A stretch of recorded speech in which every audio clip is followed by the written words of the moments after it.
Hi friends, I've been obsessing over delay lately, looking at all the different sort of delay plugins and messing around with all kinds of little tricks. And one thing that I've been wanting to do, and I've sort of shown a few people in this in the past, but is just using your stock plugins to create those fancy delay sounds that you like. So in particular, I'm going to go for kind of a tape delay sound, but just using stock plugins. Now, I'm using Pro Tools, but you could use any of your basic DAW plugins. So the process is something like this. Let's have a look. Just a simple little guitar part I recorded with a bit of space in between to allow room for some delay. And the process is to take a send. I'm going to go to a new track. Let's call it delay 1. And we'll crank that up. May pull that down later. On the first plugin I'm going to go to, I'm going to put this a little bit down the chain, but it's just the standard, sort of Avid Pro Tools delay. I'm going to use no feedback at the moment, but if we were adding delay, the process would go, something like this. I'm going to set it to like a quarter note and an eighth note, or a quarter note and a quarter. We can link these.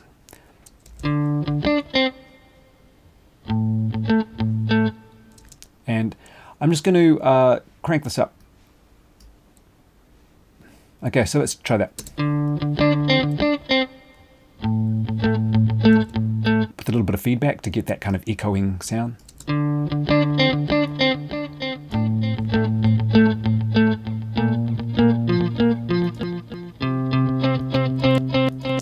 Try different delays.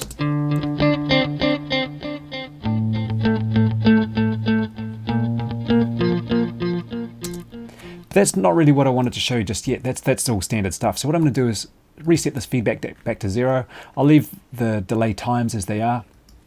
What I want to do is create a tape sort of a sound. So I'm going to use, again, remember the whole purpose is to use just the stock plugins today.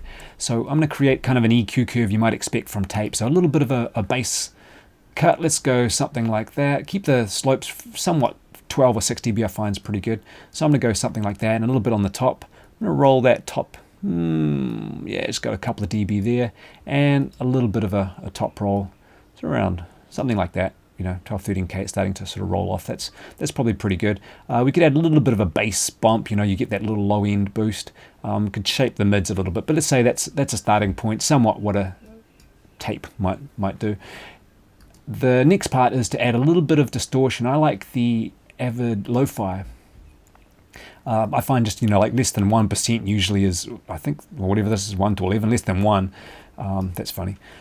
Is really sort of the magic. Once you go beyond this, it actually sounds really quite distorted, much higher than 1 or 2. So we'll keep this kind of low to start with, somewhere around 1, and we'll see what happens. I don't want to add noise or any of the other kind of digital glitching sounds. I want to keep it kind of tapey sounding, so I don't want to change the digital settings. Just a little bit of distortion, a little bit of saturation. The saturation kind of rolls off the highs a little bit and sounds a little compressed, and the distortion's kind of grungy distortion as you kind of expect.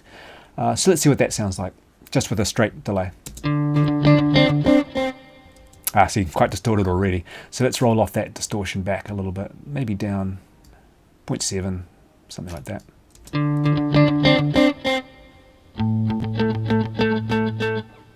That's not too bad. I'm actually going to go back up a little bit.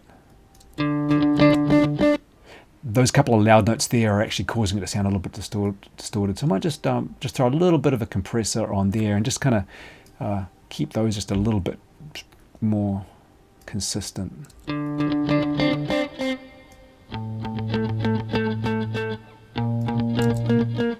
Okay, so I just want to grab those first little notes. Not too much compression going there.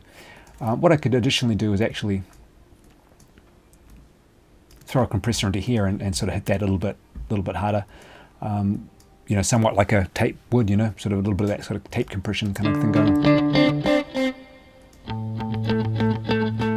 Still a little bit distorted, so I'm going to pull that back a bit.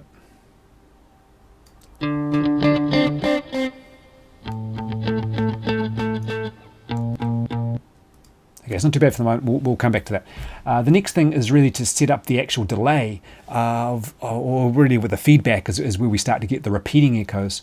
So the thing about tape is that each echo sounds worse than the last. It kind of degrades, degenerates. The high frequencies get rolled off. It gets a little more saturated and noisy and things like that. So that's really what I want to achieve with this. and why I've set up this little bit of a chain. Now if I just turn the feedback up on this delay plugin, it's not really going to achieve that. It's only going to have that lo-fi effect for that first repeat. So what I need to do is take a send from this and feed it back into itself.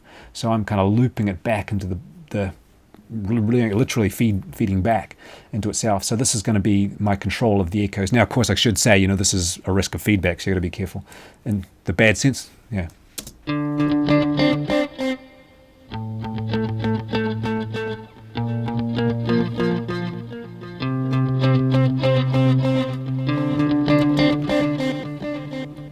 So now it's starting to regenerate, and each one of those is getting a little bit worse. I'm going to dial that distortion back a bit because I still feel like it's too high. So let's come back just a touch. And I'm going to roll off those highs a little bit further, I think, on this one, really. I think something more like this is going to sound a bit better.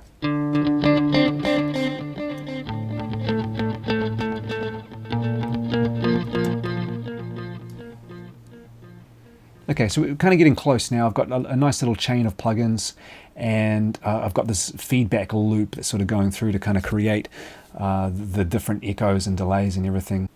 Okay, so that's starting to sound along the way that I intended. So the point here really is I've created a lo-fi chain, a delay plugin, and then I've looped it back into itself, and I'm manually controlling the feedback over here.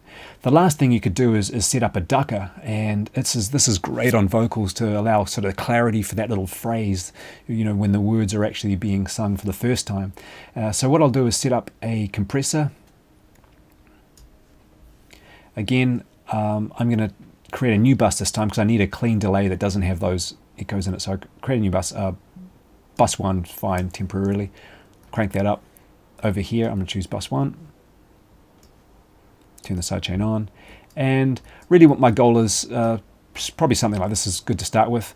What I want is to turn the volume down on the delays through the original part, and then the volume comes up through the second section. So let's try this.